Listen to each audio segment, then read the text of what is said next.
இறை மகன் இயேசு கிறிஸ்துவில் அன்புக்குரிய சகோதர சகோதரிகளே, தமிழ் கிறிஸ்டியன்ஸ் டிவி நேயர்களே, தவக்காலம் 5ஆம் ஞாயிறை நாம் இன்று சிறப்பிக்கின்றோம். தீர்ப்பும் தீர்வும். தவக்காலத்தின் 5ஆம் ஞாயிறான இன்று யோவான் நற்செய்தி அதிகாரம் 8 இறைவசனம் 1 முதல் 11 முடிய இறைவசனங்கள் நற்செய்தியாக நமக்கு கொடுக்கப்பட்டிருக்கிறது. விபச்சாரத்தில் பிடிப்பட்ட பெண்ணை ஆண்டவர் இயேசு எப்படி அன்போடு எதிர்கொள்கின்றார் என்பதை இந்த நற்செய்தி மிக அழகாக விளக்குகிறது.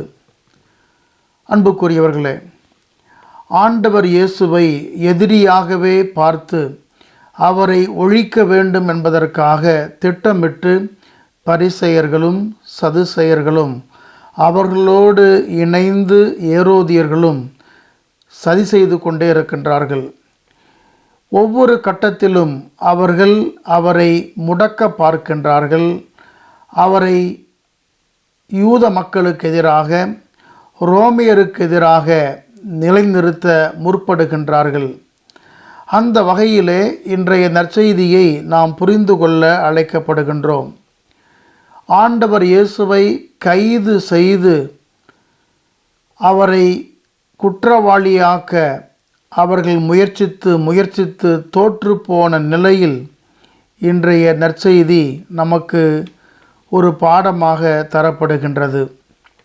இங்கே கவனிக்கத்தக்க ஒரு சில பின்புலங்களை நாம் அறிந்து கொள்ள வேண்டும். ஆண்டவர் இயேசு ஒலிவ மலைக்கு சென்றார். பொழுது விடிந்ததும் மீண்டும் கோவிலுக்கு வந்தார். ஆக ஆண்டவர் இயேசு தலை சாய்க்கவும் இடமில்லாதவராக, ஓர் எளிய மனிதராக மலை மீது தங்கி உறங்கி அதன் பிறகு எழுந்து வந்து மக்களை சந்திக்கின்றவராக இருக்கின்றார். ஆண்டவர் இயேசு மலை மீது, ஒலிவ மலை மீது தங்கினார் என்று குறிப்பிடுகின்ற பொழுது அவர் தந்தையோடு உறவாடுகின்ற மனிதராக, ஜெபிக்கிற மனிதராக இருக்கின்றார் என்பதையும் நாம் புரிந்து கொள்ள அழைக்கப்படுகின்றோம். அன்புக்குரிய சகோதர சகோதரிகளே, இது ஆண்டவருடைய எளிமையை காட்டுகிறது. இரவிலே ஒலிவ மலை, பகலிலே ஆலய முற்றம். இரவிலே தந்தையோடு உறவாடுகின்ற ஜெப மனநிலை, பகலிலே மக்களோடு உறவாடுகின்ற சமூக மனநிலை. இந்த இரண்டையும் ஆண்டவர் இயேசு ஒருங்கிணைத்து செயல்படுகின்றார். அன்புக்குரியவர்களே, இன்றைய நற்செய்தியிலே விபச்சாரத்தில் பிடிப்பட்ட பெண்ணை ஆண்டவர் மீது கொண்டு வந்து நிறுத்தி அவர்கள் குற்றவாளியாக்குவதை நாம் பார்க்கிறோம். இங்கே ஆண்டவர் இயேசு கிடுக்குப்பிடியில் மாட்டிக்கொண்டிருக்கின்றார். முதல் வகையிலே ஆண்டவர் இயேசு ரோமையருக்கு எதிராக தீர்ப்பிட்டால், அதாவது ரோமையருக்கு மட்டும்தான் மரண தண்டனை தருகின்ற அதிகாரம் இருக்கிறது. அந்த வகையிலே ஆண்டவர் இயேசு ஒருவேளை இந்த பெண்மணிக்கு மரண தண்டனை கொடுத்திருந்தால், கல்லால் எறிந்து கொல்லப்படும்படி தீர்ப்பளித்தால், அது ரோமையருக்கு எதிரான தீர்ப்பாக அமையும். ரோமையர் நிச்சயமாக ஆண்டவர் மீது தக்க நடவடிக்கை எடுப்பார்கள். இது ஒரு வகை. இரண்டாவது வகை, மோயிசனுடைய தீர்ப்புப்படி, சட்டப்படி நடக்க வேண்டும். இணைச்சட்ட நூல் அதிகாரம் 22 இறைவசனம் 22 படி உபச்சாரத்தில் பிடிப்பட்ட பெண்ணும் ஆணும் கல்லால் எறிந்து கொல்லப்பட வேண்டும். இங்கே பெண்ணும் ஆணும் என்பது அடிக்கோடிட்டு குறிக்கப்பட வேண்டிய வார்த்தை. ஆனால் இந்த பெண்ணை ஆண்டவர் இயேசு ஒருவேளை மோயிசனுடைய சட்டப்படி தீர்ப்பிடாவிட்டால் அது யூதர்களுக்கு எதிராக அமையும். ஒருபுறம் ரோமையருக்கு எதிராக, மறுபுறம் யூதர்களுக்கு எதிராக. இந்த வகையிலே ஆண்டவர் இயேசு இந்த இக்கட்டான நிலையை எதிர்கொள்ளுகின்றார். ஆம் அன்புக்குரிய சகோதர சகோதரிகளே, சீசருக்கு வரி செலுத்துவது முறையா இல்லையா என்று அன்று பரிசேயர்களும் சதுசேயர்களும் கேட்ட கேள்விக்கும், உபச்சாரத்தில் பிடிப்பட்ட பெண்ணை கையும் களவுமாக கொண்டு வந்து நீர் என்ன சொல்லுகின்றீர் என்று கேட்கிற அந்த கேள்விக்கும் நெருங்கிய தொடர்பு இருக்கிறது. இரண்டிலுமே ஆண்டவர் இயேசு இதுதான் சரி என்று சொல்ல இயலாது, இதுதான் தவறு என்றும் சுட்டிக்காட்ட இயலாது. ஒரு இக்கட்டான நிலையிலே ஆண்டவர் இயேசு இந்த சம்பவத்தை எதிர்கொள்கின்றார்.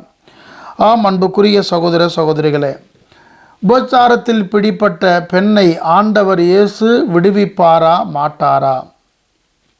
ஒருவேளை ஆண்டவர் இயேசு விடுவிக்காவிட்டால், பாவிகளையே தேடி மீட்க வந்தேன் என்று இவர் எப்படி சொல்ல இயலும்? சொல்ல இயலாது. வரி வசூலிப்போரோடும்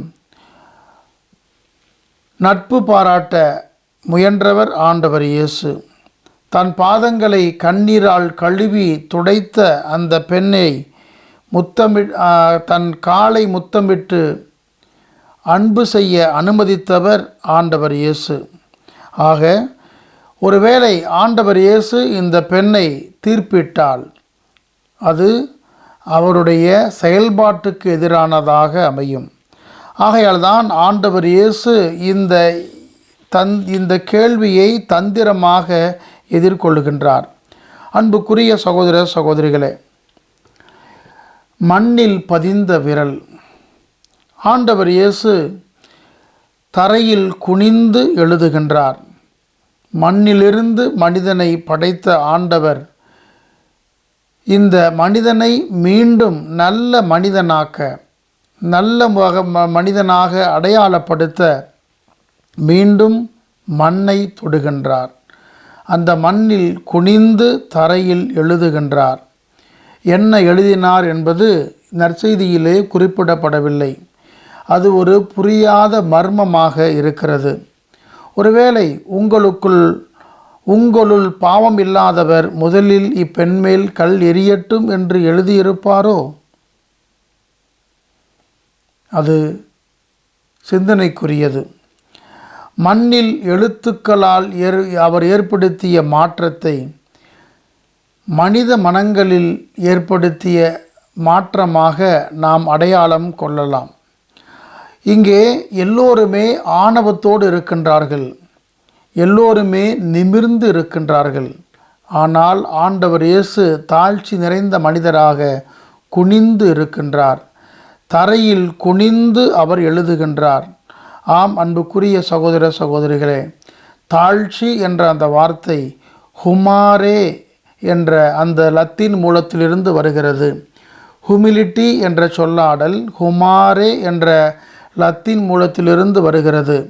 மண்ணை போல தாழ்த்தி கொள்ளுதல் என்றுதான் அதற்கு பொருள். ஆம் அன்புக்குரியவர்களே, அன்று பழைய ஏற்பாட்டிலே மோசே மக்களை மனம் திருத்த, மக்களை நல்வழிப்படுத்த கற்களில் எழுதினார். புதிய மோசேவான ஆண்டவர் இயேசு இந்த இஸ்ரேல் மக்களை நல்வழிப்படுத்த அவர் மண் மீது எழுதுகின்றார். இது ஆண்டவருடைய ஸ்மார்ட் போர்டாக இருக்கிறது.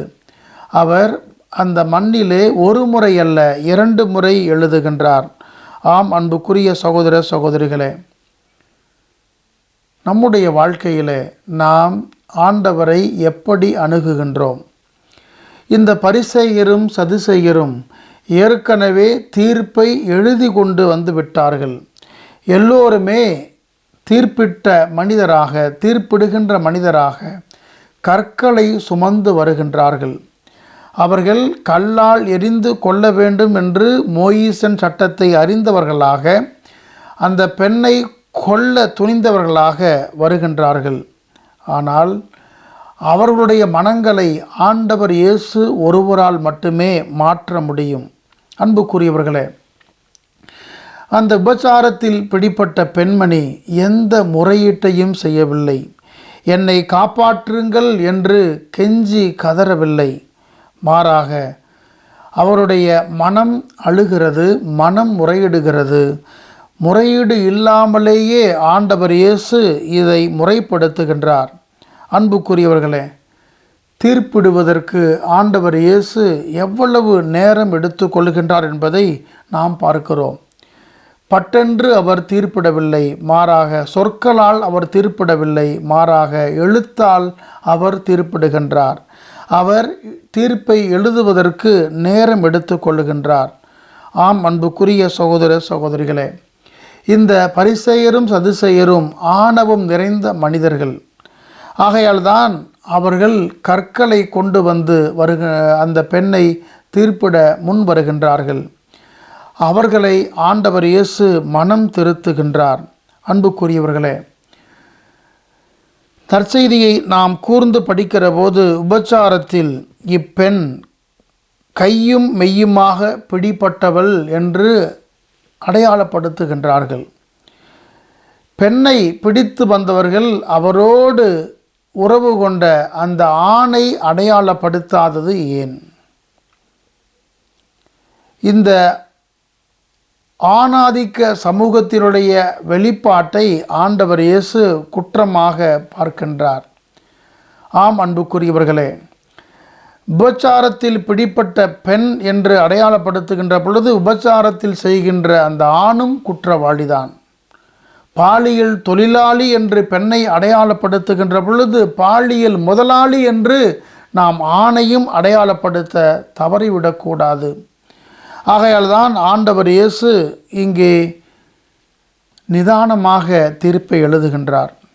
சொற்கள் காற்றில் கரைந்து போகும், எழுத்துக்கள் அது மனங்களில் பதிந்துவிடும் என்று அவர் மண்ணில் எழுதுகின்றார்.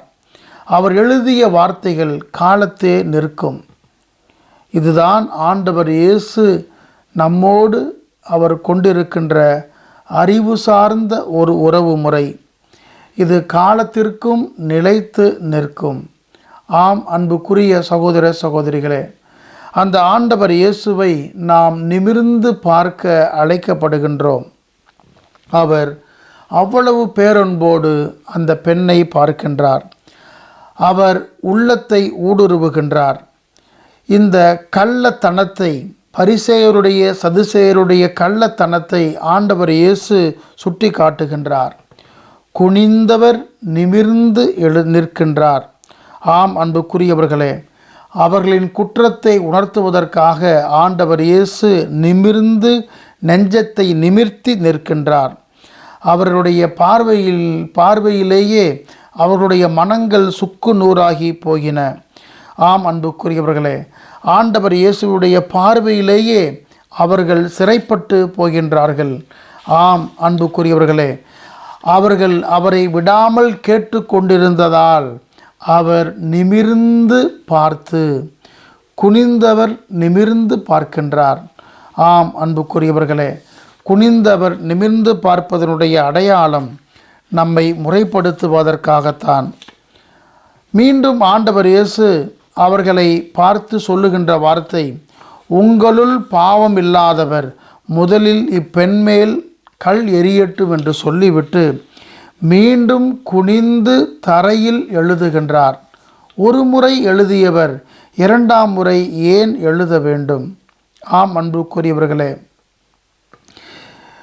இந்த புதிய மோசே அவருடைய மனங்களை உடைத்து சுக்கு நூறாக எரிகின்றார்.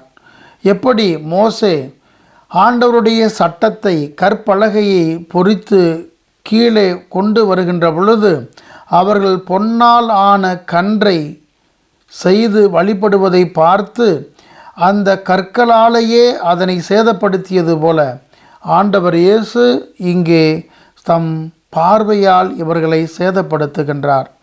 ஆம், அன்புக்குரியவர்களே, ஆண்டவர் இயேசு முதல் முறை எழுதிய போது, குனிந்து எழுதிய போது கூனி குறுகிய இந்த பரிசேயரும் சதுசேயரும் கற்களை சுமந்த வந்த அந்த மனிதர்களும் இப்பொழுது இரண்டாம் முறையாக அவர் குனிந்து எழுத ஆரம்பிக்கிற பொழுது என்ன எழுதுவாரோ என்று பயந்து நடுங்கி அவர்கள் ஓடுவதை நாம் பார்க்கிறோம். ஆம், அன்புக்குரியவர்களே, முதலிலே கற்களை அவர்கள் சுமந்தார்கள். இரண்டாவது நிலையிலே கற்கள் அவர்களை சுமக்கிறது. கற்கள் அவர்களுக்கு பாரமாக இருந்தன. இப்பொழுது கற்களுக்கு இவர்கள் பாரமாக இருக்கிறார்கள். அவர்கள் பெண் மீது அந்த கற்களை எறிவதற்கு முன்பாக தன் மீது அவர்கள் எறிந்து கொள்கின்றார்கள். அவருடைய மனங்கள் கற்களால் நிரம்பி இருக்கின்றன. அவருடைய மனங்கள் அவ்வளவு கடினமாக இருக்கின்றன. ஆகையால் தான் அன்புக்குரியவர்களே, முதியவர்கள் தொடங்கி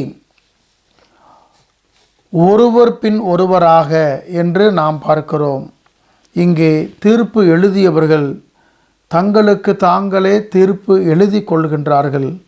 இது இறைவன் எழுதிய தீர்ப்பு என்பதை விட ஆண்டவர் இயேசு அவர்களுடைய மனசாட்சியின்படி எழுதிய தீர்ப்பாக நாம் பார்க்க இயலும்.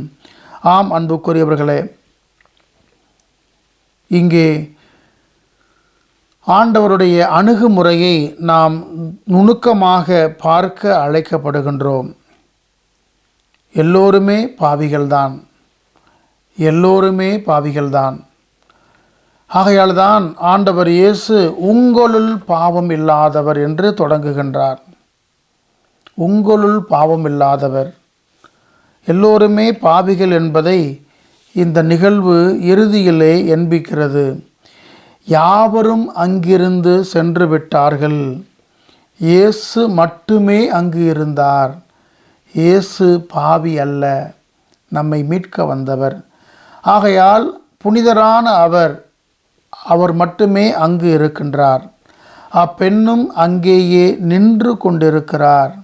ஆம் அன்புக்குரியவர்களே, இங்கே ஆண்டவர் இயேசு ஒரு அதிகாரமிக்கவராக அமர்ந்திருக்கின்றார். குற்றவாளியாக இருக்கின்றவர்கள் எப்பொழுதும் நின்று கொண்டே இருக்க வேண்டும். அப்பெண் அங்கே நின்று கொண்டிருந்தார். ஆம் அன்புக்குரியவர்களே, ஆண்டவர் இயேசு இங்கே அந்த பெண்ணோடு தனித்து விடப்படுகின்றார். அன்பில்தான் மன்னிப்பு பூத்து குலுங்கும், மாட்சி அடையும்.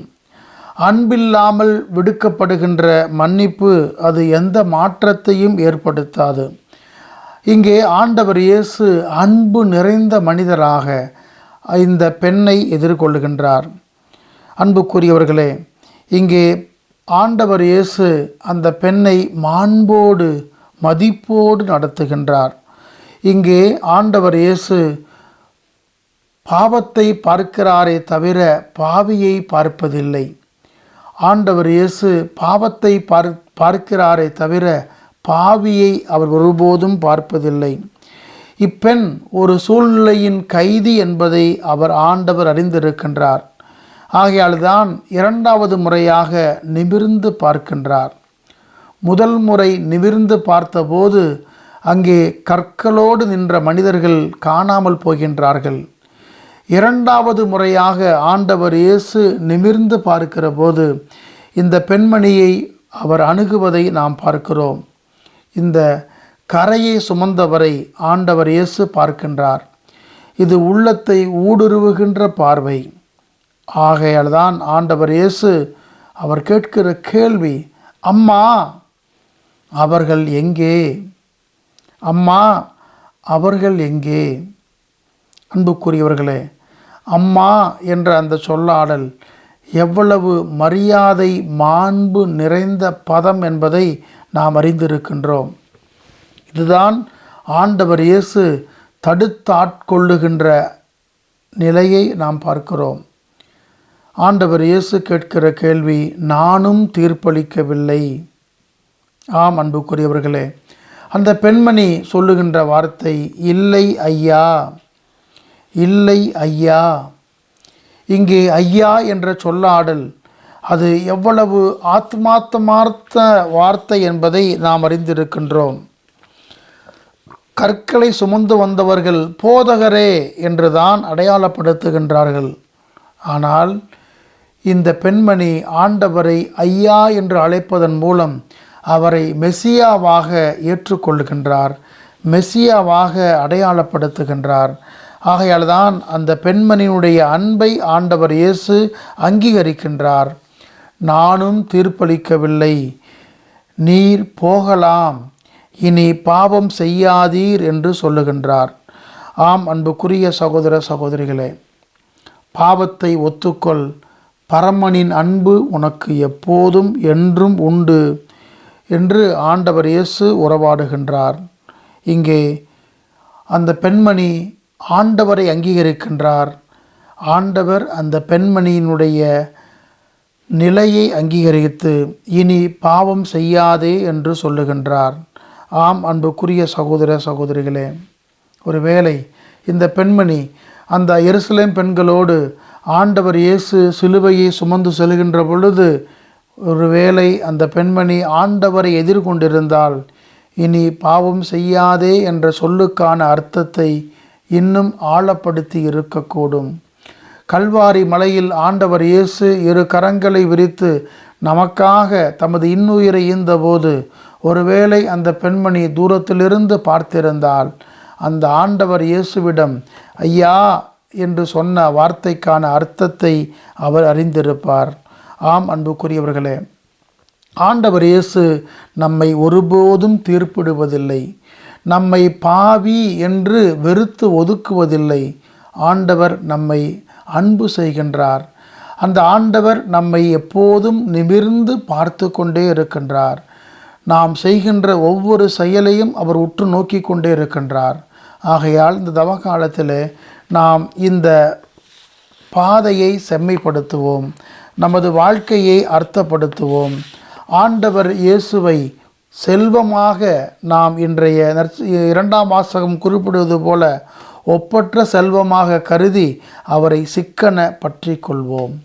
ஆண்டவர் இயேசு நம்மை அன்பு செய்கின்றார், நம்மோடு உறவாடுகின்றார், நம்மை நிலைப்படுத்துகின்றார், நமது வாழ்க்கையை அவர் செம்மைப்படுத்துகின்றார் என்பதை உணர்ந்து இந்த வாழ்க்கையை ஆண்டவருக்கு உகந்த வாழ்க்கையாக மாற்ற முற்படுவோம். நாம் ஆண்டவரை அன்பு செய்வோம், ஆண்டவருக்கு உகந்த மக்களாக வாழ முற்படுவோம். இறைவன் உங்களையும் உங்கள் குடும்பங்களையும் நிறைவாக ஆசீர்வதிப்பாராக. ஆமென். யூடியூப் சேனலுக்கு சப்ஸ்கிரைப் செய்து இந்த வீடியோவை லைக் செய்து உங்களுடைய உற்றார், உறவினர், நண்பர்கள் மற்றும் ஊராருக்கு இந்த காணொளியை பகிர்ந்து அனைவரும் ஆதரவு தர உதவும்படி உங்களை அன்புடன் வேண்டுகின்றேன்.